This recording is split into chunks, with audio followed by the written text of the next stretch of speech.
All right, we are looking at Unit 2, Section 4. We're going to talk about some Venn diagrams. What we're going to use these for, and you've probably seen Venn diagrams before, it's basically just circles that represent stuff and how they overlap. And we're going to look at sketching and interpreting these. And it's just another visual way of displaying the relationship between sets or between statements even. So here's your types of Venn diagrams. You can have all, always, and every. So this time we've got P inside of Q, so that means if P, then Q. All elements of P are all elements of Q. Everything, P is totally inside of Q, so if you're P, then you're Q. Some and sometimes have different ways to look. It might be P or Q, which could be P, Q, or both. Or it might be P and Q, where it's both of them only, not them separately. So this is some elements of P are some elements of Q. And then never, no, and none. This is just totally separate. P is only P, Q is only Q. There is no relationship. P is not Q, Q is not P. There's never a time that they're the same. Okay. So let's look at this first section here. We're going to draw a Venn diagram to represent each statement. Some students who take chorus also take band. Now, what we can look at is a clue word here, some. So if we look back up in our Venn diagram, some is where they are kind of crossing over each other.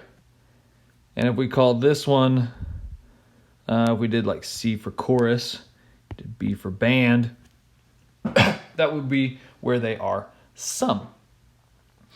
No, that's our clue, so they're going to be separate. No perfect squares are prime numbers. No squares are primes. Okay. Numbers divisible by 6 are always divisible by 3. All, always, and every. That's going to be a circle within a circle. Okay. So if it's divisible by 6, I'm going to go with S for 6. Then they're always divisible by 3. I'm going to do a T for 3. Okay, divisible by 6, divisible by 3. And if you want, you could even say T equals divided by 3, S equals divided by 6, C equals chorus, B equals band, and that probably should be, take that back, a baby B. You could do S equals squares, and by squares in this one we mean something like x squared. We don't mean the shape. And P is a prime, not divisible by anything but 1 in itself. Every, that's our clue word there. See, always was our clue word here. Natural number is a whole number, so we've got this inside of that. So every natural number is a whole number. Some, that's that middle one, so we're going to have this one intersects with that one. Some vertical angles are complementary. So we could do V, we could do C, vertical, complementary. 6, irrational numbers are never, so that's going to be our separate, because our clue word is never, rational numbers. So we've got irrational and we've got rational. Okay. Now, shade the indicated region of the Venn diagram. So 7 tells us Q. So if it has Q, it is part of what we need to shade. So I would shade in, I'll go around the Q so you can see where it is, but I would shade in all of this guy, just like that. Now P, and we got to remember that symbol, that one looks kind of like an A. So that would be P and Q, so it's only where they're together. So that would just be all up in here. Okay. Now, if you want, give it a pause. Try these next two on your own and see what you can come up with. All right. Remember, this is like our little guy saying this or that. Those are his arms up in the air. This or that. I don't know. So P or Q is going to be, it could be P. It could be P and Q. Or it could just be Q. It can be either or both. So it's everywhere. Now the next one is P and not Q. So P and not Q. And means they both have to be correct. So that means it's not the part where Q is. So P and not Q. Okay. Now we're going to go backwards. We're given the Venn diagram. We have to write a conditional or a compound statement for it. So let's look at the picture. We've got something inside another. If I go back, it's going to be an all, always, every. All of P, R, Q. So if something is in the inside, then it is definitely on the outer version. So if an angle measures, meaning there, 60 degrees, then what's outside of that? It is an acute angle. Again, we've got an always situation. If it's a this, then it's a that. If, do the inside first, inside out. If an animal, hello, there's an eye there, is a beagle, then it is a dog. Now, shaded in the center is only when both do it. Both is an and situation. So remember that this right here would be V and P, piano lesson. So some people play volleyball and take piano lessons, right? Because it's not everybody. So it's just in the middle. We can look back at our picture. Some. So that's some people play volleyball and take piano lessons. 14, we're only shading the one side and we have none of the others. So this is going to be like a P and not Q situation, right? We saw a picture of that just before. So the months with 31 days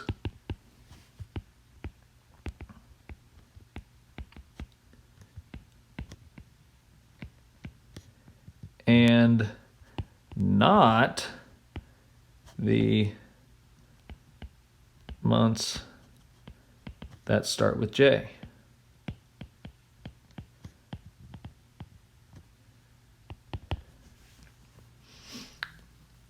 Here we have another thing.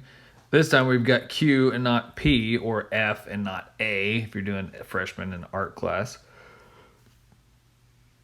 So it is students who, it's supposed to be who, are freshmen, but not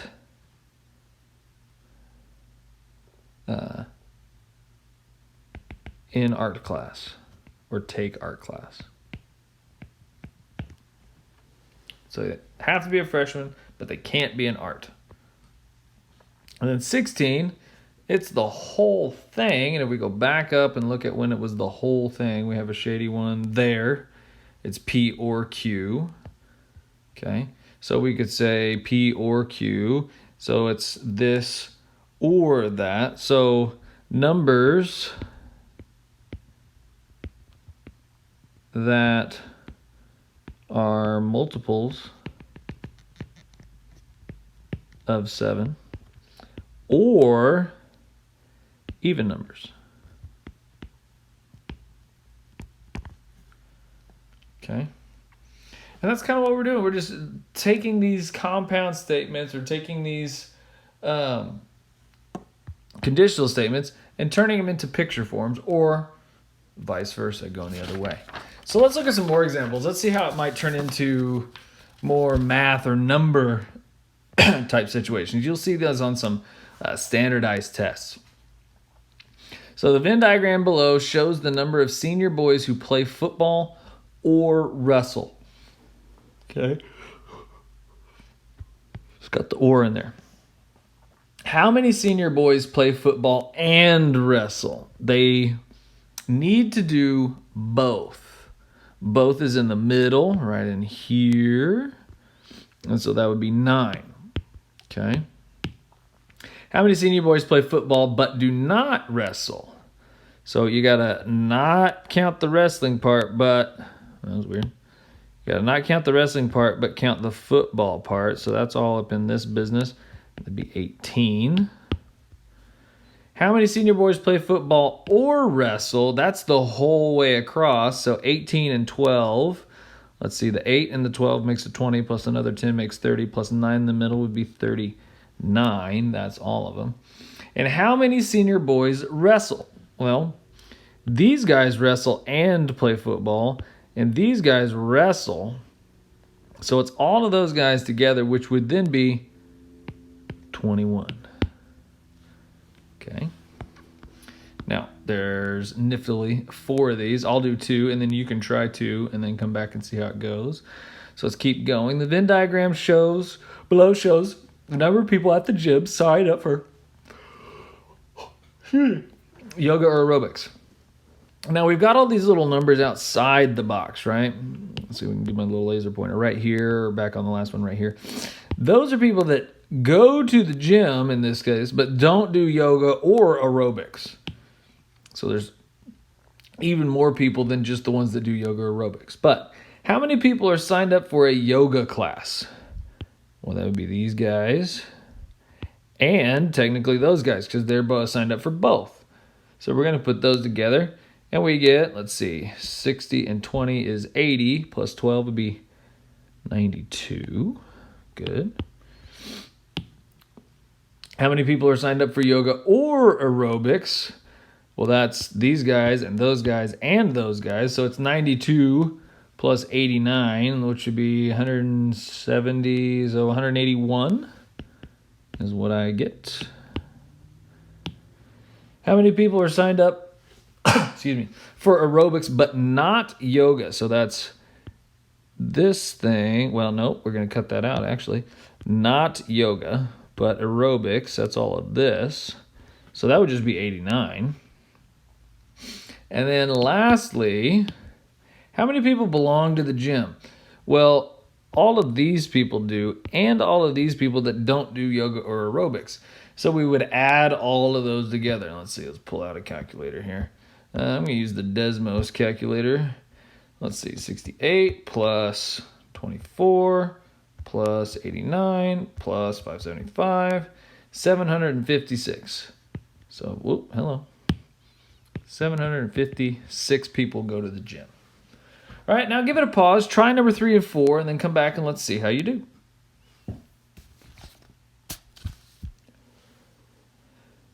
Okay, here we go. The Venn diagram below shows the number of 8th grade students who have a smartphone or tablet. Goodness gracious. How many students have a smartphone and a tablet? They have both. Well, both's in the middle. So that's 58.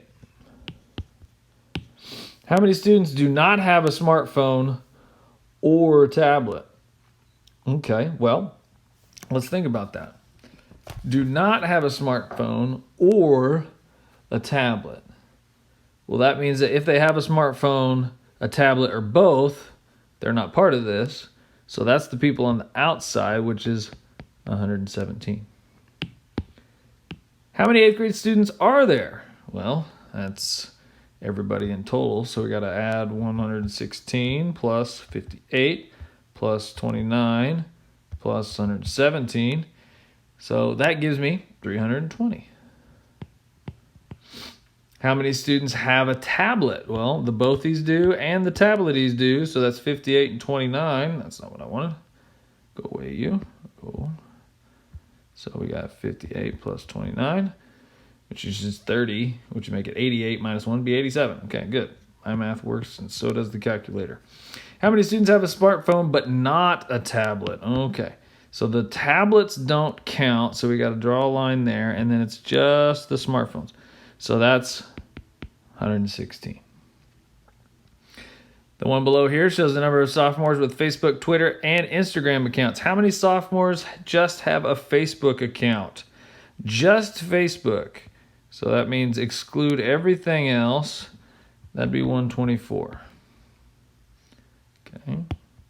How many sophomores have a Twitter or an Instagram account? So it could be Twitter, Instagram, or both. So Twitter, Instagram, both. These guys also have Twitter. These guys also have Twitter and Instagram. So we got to add all of those things together. So let's see, 37 plus 46, no, plus 21 plus 16 plus 34. I got, let's see, which one am I on here? Oh, 154. Did we get everybody that has Instagram? Nope. Here's the Instagram. Look at that. I forgot a little piece. This is the Instagram circle. That's the Twitter circle. So it's all of that stuff all together. So we got to add 55 to that thing. 209. All right. 209 have Facebook, Twitter, and Instagram. Or sorry, Twitter or Instagram. How many sophomores have Facebook, Twitter, and Instagram? So they have to have all three, that and in there. So that would be Twitter. This would be Facebook. That would be Instagram. It gives me 21 is what I see there in that number. How many do not have Twitter? Okay.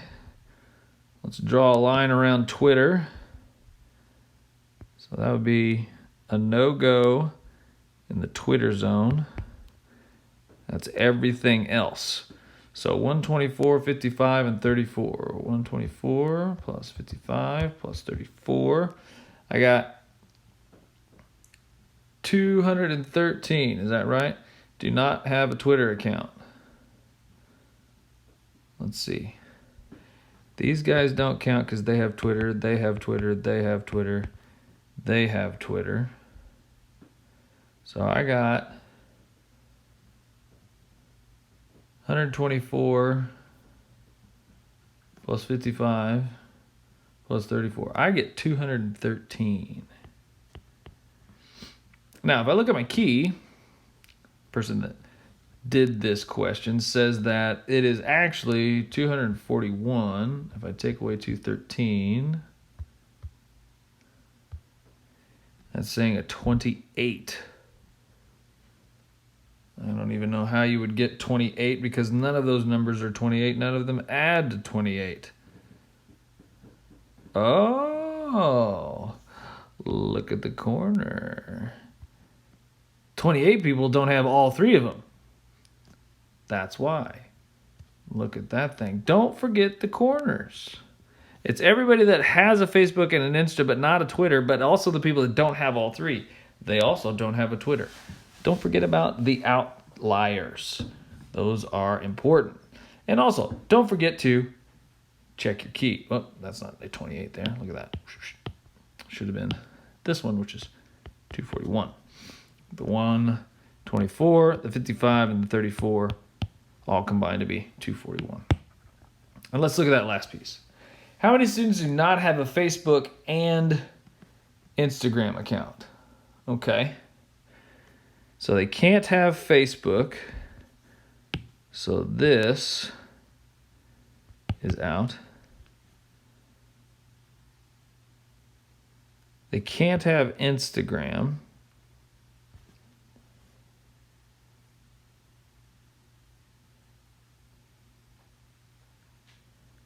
And so we got Twitter, and we've got the guys that don't have anything. That's what I see as the answer. So I say 46 plus 28. I say it's a 74.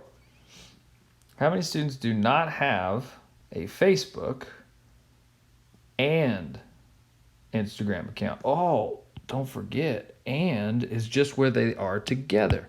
Let's remark. And is just where Facebook and Instagram are together. These are the ones that don't count. Don't have a Facebook and Instagram. Those are the ones that do have a Facebook and Instagram. So everybody else is a don't. So let's add all of those numbers up. Okay, 28 on the outside, 124, plus 37, plus 46, plus 16, plus 34. It is actually 285 people, because it's only that small piece, and it wasn't or. Be careful of those words. Now, if those two stumped you a little bit, go ahead and try and pause 5 and 6. Give them a little try before you watch the rest of the vid. Venn diagram below shows survey results of cities visited by group of people on a recent trip to Europe. Boom. Don't forget about the 78 people that didn't go to any of those places. Okay. How many people visited Dublin or London? So you could go to Dublin. You could go to London. You could go to both. So that's a lot of people. Let's see here. 64 plus 24 plus 89 plus 31 plus 76 plus 43. I get 327. How many people visited London and Paris? That was not what I wanted to do. 327 goes there. How many people visited London and Paris? Now, clue word is and in that one. So London and Paris, that's the only part. So those guys are out. No, those guys are in. That's how many did do it. So we want the and only. So 64 and 24 would be 88. How many visited London or Paris? So if you did London or you did Paris, we can include all of those guys. So 95 plus 64 plus 89 plus 24 plus 43 plus 31, 346. That's what I get there. How many people visited Dublin and not London? Okay. So anything that includes London is out. But Dublin would be 43 and 76. Well, it ends in 9. That should be 119. Okay. How many people only visited Dublin?